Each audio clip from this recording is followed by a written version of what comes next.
नमस्कार, आप देख रहे हैं क्राइम न्यूज। मैं हूं आपके साथ रुचिका राज। बुलेटिन की शुरुआत करेंगे इस वक्त की बड़ी खबर के साथ। मोतिहारी में कर्ज के रुपए मांगने को लेकर दो भाइयों ने हमला करवा दिया और पिटाई करवा दी है। आपको बता दें, जिसका लाइव वीडियो सामने आया है। अन्नपूर्णा बेकरी के मालिकों के बीच विवाद की यह घटना हुई। जानकारी के मुताबिक अन्नपूर्णा बेकरी के मालिक 5 भाई थे, जिसमें रामजस और मंजूलाल साह से रामेश्वर साह का पहले से रुपए के लेन देन का विवाद चल रहा था, जिसके ये कारण बताया जा रहा है कि शनिवार की रात्रि में रामजस अपने बेकरी के गेट पर बैठा था और उसी वक्त कुछ युवक पहुंचे और उसे पकड़कर खींचकर ले गए और जमकर उसकी पिटाई भी कर दी, जिसकी तस्वीर सीसीटीवी कैमरे में कैद हो गई है। और इस घटना के बाद रामजस साह अपने भाई रामेश्वर साह और अपने भतीजे के साथ साथ अन्य लोगों को नामजद कराते हुए थाने में मामला दर्ज कराया है। पीड़ित ने इस मामले में न्याय की गुहार भी लगाई है। भैया, हम एगो मोहल्ले में भोज था, आके यहाँ बैठा के बैठे थे। उस भोज में वो लोग भी हमको देखा था। ये लोग हमको एक पहले पूर्व में जो झगड़ा हुआ तभी से एकदम हत्या के प्रयास में लगा हुआ है कि जब इसको जहाँ अकेला देखा है इसको जान से मार देना है। वही हुआ। हम यहाँ बैठे हुए थे, वो लोग फोन पे बुलाए सबको, हमको इसका भनक नहीं था। कौन बुला? ये रामेश्वर जी, मिस्त्री लाल, ये राजा, ये सब मिलकर सब आया। आपको वीडियो में सब स्पष्ट दिखेगा। एकदम हमको दबोच कर घिसते हुए ले गया, आगे खींचते हुए कहिए कि थोड़ा सा चीखे चिल्लाए तो बगल का पड़ोसी मेरा स्टाफ सब आया कि मेरा जान बचा। मेरा पैसा जो है, जब पैसा मांगने जाते हैं तो ऑडियो पर फोन पर गाड़ी देते हैं, दुकान पे आके तोड़ फोड़ करते हैं। अब नेतागिरी में चले गए तो उनके पास पहुंच है, तो तरह तरह का वो अपना सोर्स का धमकी देते हैं। और इस वक्त की बड़ी खबर मुजफ्फरपुर से सामने आ रही है, जहां कस्टडी से फरार हो बदमाशों का एनकाउंटर हुआ है। पुलिस और बदमाशों में देर रात मुठभेड़ हुई और मुठभेड़ में 2 अपराधी हुए हैं घायल। तो सिकंदरपुर ओपी से फरार हुए थे यह आरोपी 5 दिन पहले यूपी के विधायक के रिश्तेदार को भी मारी थी गोली। तो बड़ी खबर बता रहे हैं, जहां कई लूटकांड में भी दोनों बदमाश के नाम शामिल होने की बात कही जा रही है। अहिल्यापुर और सिकंदरपुर थाना की संयुक्त कार्रवाई लगातार जारी और दोनों बदमाशों के पैर में ये गोली लगी है। दोनों बदमाशों का एसकेएमसीएच में इलाज चल रहा है। सोशल मीडिया के जरिए प्यार, फिर शादी और शादी के 3 साल के बाद पत्नी हो गई है फरार। ये मामला मुंगेर के जमालपुर से सामने आया है, जहां जमालपुर थाना क्षेत्र के शांति नगर निवासी अजीत नेपाल की रहने वाली लड़की से शादी किए थे। 13 मार्च की रात लड़की अपने बच्चे और पति को छोड़कर फरार हो गई। पति का आरोप है कि पत्नी अपने साथ 50,000 रुपए भी साथ ले गई है। मां को याद कर बच्ची लगातार रो रही है। फिलहाल पुलिस पूरे मामले की छानबीन में जुटी है।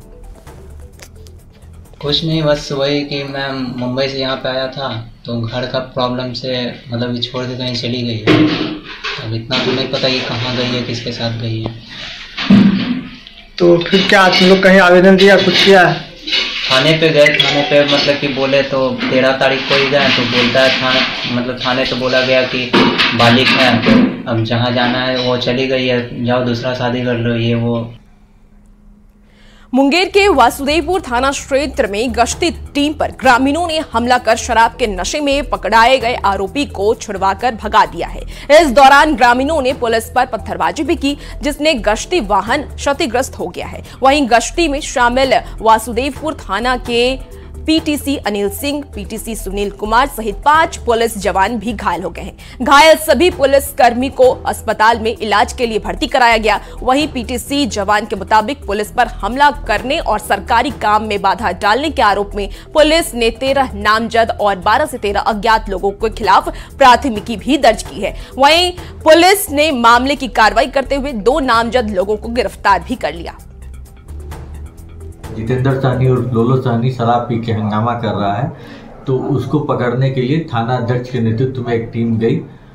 वहाँ के जो लोकल बाशिंदे थे उन्होंने मतलब धक्का मुक्की पुलिस के साथ किया और उसे छुड़वा लिया। इस संबंध में हम लोगों ने तुरंत FIR दर्ज कर जिसमें कि 13 नामजद अभियुक्त बनाए गए हैं। खबर मुजफ्फरपुर से है, जहां मुजफ्फरपुर के सरकारी कार्यालय में दो कर्मचारी का घूस लेते वीडियो वायरल हुआ है। डीएम ने सुशील कुमार और अनीता देवी को सस्पेंड कर दिया है। दरअसल जमीन का नकल देने के बदले में घूस मांगने का दोनों कर्मचारियों का ये वीडियो सोशल मीडिया पर वायरल हो गया था, जिसके बाद डीएम ने कार्रवाई की है। सोशल मीडिया के माध्यम से मुझे भी जानकारी मिली थी। उसके बाद जो सीनियर डिप्टी कलेक्टर हैं उन्होंने उसको जांच किया और उसमें पाया कि सत्यता है प्रथम दृष्टया। उसके बाद थाने में प्राथमिकी दर्ज कराई गई उन दोनों कर्मियों के विरुद्ध, और प्राथमिकी दर्ज कराने के बाद स्थापना शाखा को रिपोर्ट सीनियर डिप्टी कलेक्टर ने उपलब्ध कराया है और उसके आलोक में दोनों कर्मचारियों को प्रथम दृष्टया दोषी पाते हुए निलंबित कर दिया गया है। अभी हम लोग आरोप पत्र गठित करके विभागीय कार्रवाई शुरू करेंगे और हम लोग अगले कुछ दिनों में विभागीय कार्रवाई को समाप्त करके जो भी उनके ऊपर दंड होगा वो दंड अधिरोपित किया जाएगा। रांची में अवैध इंटरनेशनल कॉल सेंटर से साइबर ठगी करने वाले 2 आरोपी को सीआईडी और Indian cyber crime coordination centre ने गिरफ्तार कर लिया है। ये आरोपी consultancy and IT training centre के जरिए बुजुर्ग विदेशी नागरिकों को निशाना बनाते थे और उनसे साइबर ठगी भी किया करते थे। आरोपी इंटरनेट स्पीड बढ़ाने का झांसा भी देते थे। यही नहीं, FIB के नाम पर मेल भेजकर डराते धमकाते भी थे, पर रांची पुलिस ने दोनों को गिरफ्तार कर लिया है। बड़े पैमाने पर एक कॉल सेंटर चलाया जा रहा था जिसमें 2 आदमी अरेस्ट हुए हैं। करीब 37 कंप्यूटर, 4 लैपटॉप, इस प्रकार से बहुत सारा सामान वहां से बरामद हुआ है। और ये पूरा का पूरा कॉल सेंटर पूरा फर्जी था। इसका एकमात्र उद्देश्य था कि यूके और ऑस्ट्रेलिया के सीनियर सिटीजन्स को बेवकूफ़ बना करके उनके पैसे को लूटना। अगर हम पूरे इस प्रकरण को अगर एक लाइन में या 2 लाइनों में कहें तो ये पूरा फ्रॉड था। आउट्स और फर्स्ट ईयर ग्रेजुएशन जो हम लोग जितने लोग कल हम लोग वेरीफाई किए, सबका यही बैकग्राउंड था। जो लोग न्यू जॉब सर्चर्स हैं, जो थोड़ा सा स्कूल से पास आउट हैं और कॉलेज में जस्ट एंटर किए हैं और कुछ पार्ट टाइम करना चाहते हैं या कुछ पैसे कमाना चाहते हैं, जॉब की सर्च में हैं, तो ये लोग एडवर्टाइजमेंट फ्लोट करते थे। ये अभी अनुमान नहीं लगा सकते हैं कि कितना, 1 साल से लोग काम कर रहे हैं यहाँ पे और 1 साल पहले भी काम कर चुके हैं। जब बंद करके यहाँ से चले गए थे गोरखपुर, उसके बाद वापस आए, 1 साल से अभी भी काम कर रहे हैं। तो अभी एनालिसिस करना बाकी है क्योंकि एजेंसी सारी बाहर की हैं, कुछ हिंदुस्तान की, जिनसे डाटा लेना बाकी है। उसके बाद ही निश्चित किया जा सकेगा कितने विक्टिम्स हैं। विक्टिम पैसे का लगभग पैसे का अकाउंट्स का भी डिटेल निकालना बाकी है। बट रोज का जो अंदाजा है कि 40 से 30 हज़ार रुपये रोज खर्चा करते हैं। रांची के चुटिया थाना क्षेत्र में शराब दुकान में चोरी की घटना सामने आई है। दुकान का ताला खोलकर चोरी की घटना को अंजाम दिया गया। चोरी के शिकार दुकान में ऑडिट और स्टॉक का मिलान कर चोरी का पता लगाने की कोशिश भी हो रही है। दोनों दिन बढ़ रही चोरी की घटना के पीछे गहरी साजिश की आशंका जताई जा रही है। ज्यादा जानकारी दे रहे हैं संवाददाता ओम प्रकाश। राज्य के शराब दुकानों में इन दिनों चोरी का ट्रेंड कुछ ज़्यादा ही बढ़ चला है और यही एक कड़ी जो है वो चुटिया इलाके में भी देखने को मिली है। फिलहाल यहाँ पर ऑडिट का भी काम चल रहा है। देखना होगा कि इसके पीछे क्या कुछ रीज़न है और कितना जो शराब की बोतलें हैं वो कितनी चोरी हुई हैं। तमाम चीज़ों को लेकर अभी ऑडिट चल रहा है, लेकिन कहीं ना कहीं जिस तरह से ये चोरी की घटनाएं हो रही हैं वो बताता है कि इसके पीछे कहीं ना कहीं कोई गहरी साजिश भी हो सकती है। पूरे मामले को लेकर जो GDX जो कि गार्ड प्रोवाइड करता है शराब दुकानों में, उस गार्ड पर भी सवाल उठ रहे हैं। लेकिन जाहिर तौर पर अब देखना होगा कि इस पूरे मामले की जांच किस ओर बढ़ती है, क्योंकि जिस तरह से ये लगातार चोरी की घटनाएं हो रही हैं उससे राज्य सरकार को राजस्व का भी बड़ा नुकसान हो रहा है।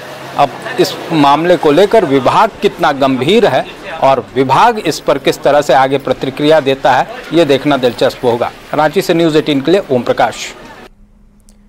रांची पुलिस ने चैन स्नैचिंग करने वाले कटिहार के शातिर कोडा गैंग के अपराधी सनी को गिरफ्तार कर लिया है। एसपी के निर्देश पर एंटी क्राइम चेकिंग अभियान चलाया गया। चेकिंग के दौरान 2 बाइक सवार में एक को पुलिस ने दबोच लिया है। उसके पास से फर्जी आधार कार्ड, मोबाइल फोन और खुजली वॉर पाउडर ये भी बरामद किया गया है। इसके साथ ही आपको बता दें कि चोरी का सामान भी बरामद किया है। इस गैंग के सदस्य रामगढ़ के भुंकुंडा में रहते थे और रांची में चेन स्नैचिंग किया करते थे। चैन स्नैचर गिरोह का जो है ये सरगना है सन्नी कुमार, जो रहने वाला बिहार के कटिहार के कोढ़ा थाना में जुराबगंज गांव का है। ये 3 लोग आए थे यहाँ पर एक की गिरफ्तारी हुई है, 2 भाग गए हैं और इन्होंने यहाँ पर जो है 4 घटना में अपनी संलिप्तता स्वीकार की है। इसमें से जो है चारों का जेवर जो चेन इन लोगों ने छीना था वो बरामद हो गया है। खबर समस्तीपुर के दलसिंह सराय से है, जहां बसडिया के मनहैया चोर से एक युवक का शव बरामद किया गया। आपको बता दें कि ग्रामीण जब अपनी फसल को देखने के लिए खेत की तरफ गए तो युवक का शव दिखा, जिसके बाद ग्रामीणों ने दलसिंह सराय थाना को खबर दी। ग्रामीणों की सूचना पर मौके पर पहुंची पुलिस शव को कब्जे में लेकर छानबीन में जुटी है। मृतक कौन है और कहां का रहने वाला है यह अभी साफ नहीं हो पाया है। घटना के संदर्भ में मिली जानकारी के मुताबिक अज्ञात अपराधियों ने युवक की हत्या धारदार हथियार से की है। शव को देखने के बाद ऐसा प्रतीत होता है कि पहले युवक की बेरहमी से पिटाई की गई और फिर उसकी हत्या कर दी गई। पहुंचते हैं सर। और खबर उत्तर प्रदेश के बदायूं से है, जहां बाल काटने का काम करने वाले आरोपी साजिद ने 2 नाबालिग बच्चियों की गला रेत कर हत्या कर दी है। मरने वाले दोनों सगे भाई बताए जा रहे हैं। आरोपी ने उसके तीसरे भाई पर भी हमला किया, जिसमें वो बुरी तरीके से घायल हो गया है। बताया यह जा रहा है कि नाबालिग भाइयों के घर के सामने आरोपी साजिद देर शाम अचानक बच्चों के घर की छत पर पहुंच गया और वहां धारदार हथियार से हमला कर दिया। इस दौरान घर में बच्चों के साथ उसकी दादी भी थी।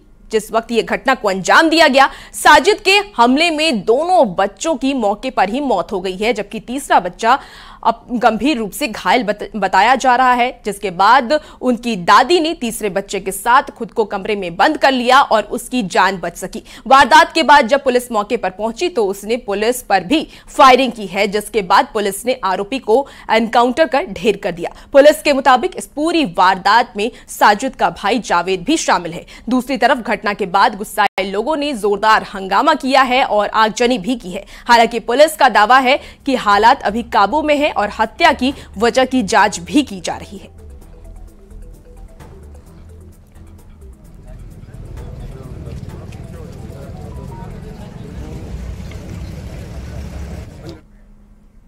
तो बदायूं डबल मर्डर केस में पुलिस ने आरोपी साजिद और उसके भाई जावेद के खिलाफ एफआईआर दर्ज की है। 2 आरोपियों जावेद और साजिद के खिलाफ एफआईआर दर्ज किया गया है। जावेद ने तीसरे लड़के पर चाकू से हमला किया था। आरोपी जावेद अभी फरार है, जबकि साजिद की पुलिस मुठभेड़ में मौत हो चुकी है। बच्चों के परिजनों का कहना है कि जावेद को जल्द से जल्द गिरफ्तार किया जाए, जिसके और इसके पकड़े जाने पर हत्या की असली वजह भी पूछी जाएगी, जिसका खुलासा हो पाएगा।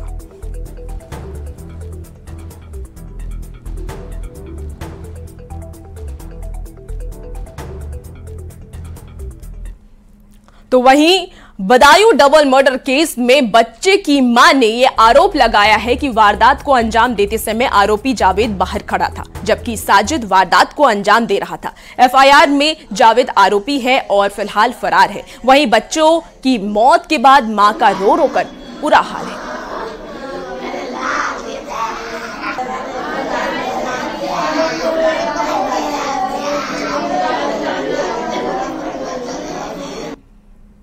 कुछ नहीं बोला, बस यही बोला भाभी मुझे पैसों की जरूरत है।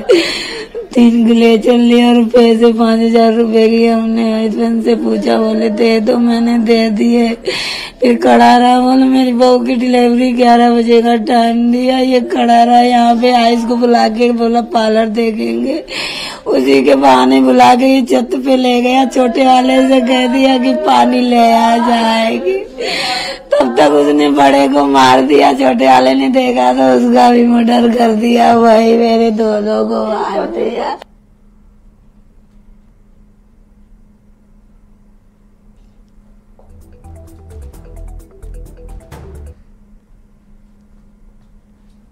शेषा सूरी यादव, उनसे भी मैं मुलाकात की थी।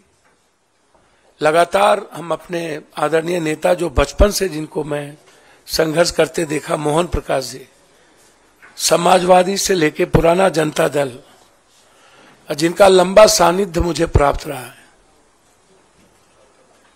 एक मजबूत आवाज हुआ करते थे और आज एक मजबूत विचारधारा है मेरे लिए। मैं लगातार हमारा आग्रह था और हम वैसे कांग्रेस आइडियोलॉजी के साथ और हमारी आधी पूरी परिवार कांग्रेस विचारधारा के साथ रहे। आज हम, हमारे बेटे, हमारे जनरल सेक्रेटरी, कुछ लोग आए हैं, कुछ छात्र, कई MLA, ex MLA, ex minister अखलाक जी, रामचंद्र जी, अन्य लोग नहीं आ पाए चूंकि निर्णय खैरा साहब का फोन गया और जो ट्रस्ट हमें प्राप्त हुआ इस दुनिया के सबसे संघर्षशील व्यक्ति, मैं समझता हूं कि वर्ल्ड के हिस्ट्री में 4,000 सवा 4,000 किलोमीटर पैदल, 6,000 किलोमीटर बाय रोड, आज तक की हिस्ट्री में जब आदमी ट्वीट पर सबको सब कुछ बता देता हो, एक रूम से दूसरे रूम, वहां एक हाफ गंजी में माइनस में चलने की हिम्मत और एक दुनिया के सबसे बड़े तानाशाह के खिलाफ आवाज और लड़ने की हिम्मत जो जिस व्यक्ति में, वो आदरणीय राहुल गांधी जी, उनका ट्रस्ट और एक हमारी जो सबसे ज्यादा जिसको मैं लाइक करता हूं, आदरणीय प्रियंका जी, जो उसकी डायनामिक और डैशिंग आवाज है, सोच है और एक लक्ष्य है, उनका ग्रेसिंग, उनका ब्लेसिंग और उनका ट्रस्ट मेरे लिए कांग्रेस में काफी है। बस मैं इससे ज्यादा मुझे कुछ नहीं कहना है। इस पूरी कांग्रेस परिवार ने जो सम्मान दिया और उस दो व्यक्ति के विश्वास ने जिस तरीके से हमें हिम्मत दी, अब उस बहन प्रियंका जी और उस संघर्ष के प्रतीक राहुल गांधी जी, भले ही ईवीएम, पूंजीपति, मीडिया और सीबीआई ईडी के द्वारा कोई पीएम 400 पार कर ले, इस हिंदुस्तान के 130 करोड़ का किसी ने दिल जीता है तो वो राहुल गांधी है। किसी ने उम्मीद जगाया है तो राहुल गांधी जी हैं। और उसके बाद जो उनकी लड़ाई ओबीसी को लेकर के है, दलितों को लेकर के है, जो कमिटमेंट सामाजिक न्याय को लेकर है, पूरी हिंदी पट्टी, बिहार, यूपी, बंगाल, झारखंड, मैं एक बहुत साधारण गिलहरी की तरह एक उस लड़ाई का भागीदार बनना चाहता था। हमेशा हमें लगता था कि इस देश को सेव करने के लिए, इस डेमोक्रेसी को, लोकतंत्र को और संविधान की रक्षा के लिए साथ साथ 130 करोड़, जहां किसान, व्यापारी, युवा और महिलाएं सब परेशान है, राहुल गांधी जी के नेतृत्व के अलावा दूसरा रास्ता नहीं था। इसीलिए आज जन अधिकार पार्टी, जो एक मजबूत पार्टी बिहार में कही जाती रही है, संघर्ष में सबसे ऊपर, सेवा में सबसे ऊपर, भले ही मेरी सत्ता में भागीदारी नहीं थी, लेकिन मेरी उपस्थिति देश में मजबूती के साथ थी। तो आप पप्पू यादव को सुन रहे थे। जब जाप पार्टी अब कांग्रेस में, जाप पार्टी का विलय हो चुका है। आपको बता दें कि कांग्रेस के प्रति अब पप्पू यादव आभार भी जताते हुए नजर आए। उन्होंने कहा है कि राहुल गांधी और प्रियंका गांधी का बहुत बहुत धन्यवाद। और एक खास बात यह कि लोकसभा चुनाव से पहले जब जाप पार्टी कांग्रेस के साथ विलय करती है तो अब पप्पू यादव का लोकसभा चुनाव लड़ना कहीं ना कहीं तय माना जा रहा है। पूर्णिया से वो लोकसभा के चुनाव को लड़ सकते हैं। खबरों में आगे बढ़ेंगे। बदायूं में 2 मासूम बच्चों को पड़ोस की दुकान चलाने वालों ने गला रेत कर उसकी हत्या कर दी है। न्यूज 18 की टीम ग्राउंड जीरो पर मौजूद है। हम आपको ऐसी गवाही सुनाने वाले हैं जिससे आपके रोंगटे खड़े हो जाएंगे। बच्चों की दादी ने पूरी हकीकत बयां की है। अरे मेरी सब्जी मेरी बना दो। आप शांत हो जाइए, शांत हो जाइए, शांत हो जाइए, शांत हो जाइए, शांत हो जाइए, शांत हो जाइए। ये दोनों बच्चों की दादी हैं। रात से ही बिलक बिलक के रो रही हैं और पहली बार दादी ने ही उन दोनों लोग को घर के अंदर आते हुए देखा था। एक दर्द है, छाती पीट पीट कर, चाहे बच्चों की माँ हो चाहे बच्चों की दादी हो, रात से बिलक रहे हैं। पिता, क्योंकि पिता है तो पुरुष उतना थोड़ा मैच्योर हो जाता है, भाव चेहरे पर नहीं ला पाता है, अंदर ही अंदर कुड़ता रहता है, मरता रहता है घुट घुट कर। लेकिन माँ और दादी, ये 2 वो महिलाएं हैं जो रात भर से लगातार, हाँ, उससे पूछो कि हमारी गलती क्या थी, हमारे बच्चों की क्या गलती थी। 5,000 रुपए भी दिए तेरी बीवी की डिलीवरी होने को थी, मांगे तूने। चाय पिलाने को चाय बन रही तब मेरे बच्चे क्यों काटे। बताओ मेरी क्या गलती है? दादी आप बैठिए जरा पहले, अब बैठिए, आराम से बैठिए और आराम से। हाँ, ये 2 लोग थे आपके घर पहुंचे? नहीं। और हाँ 2 लोग आए तो चलाते हैं यहाँ पर, ठीक है, अपनी दुकान चलाते हैं। हाँ, बाल काटते हैं, सभी बाल कटवाते अपने। कल आया, दोनों आए, एक बाइक से था। हमारी बहू से बोला भाभी हमारी बीवी के डिलीवरी होने को 2-3 घंटे का टाइम दिया है डॉक्टर ने, और मेरे पास 1000 रुपये हैं, 5000 रुपये की ज़रूरत है। हमारे बेटे को फ़ोन किया उसने, बेटा बोला दे दो, गरीब है, गरीब की कोई बात ना है, दे दो, कल परसों दे देगा। 5000 रुपये दे दिए निकाल के। फिर बोला भाभी हमारा दिमाग ना सही है, 2 घंटा मैं ऊपर टाइम बिता लूँ। उन्हें बिता ले बेटा, मैं चाय बना के ला रही हूँ। वो चाय बनाने चली गई, मेरे आयुष को ले गया ऊपर, अकेले काट दिया, फिर ले गया। और फिलहाल इस बुलेटिन में इतना ही। खबरों का सिलसिला जारी रहेगा, बने रहिए न्यूज़ 18 बिहार झारखंड के साथ।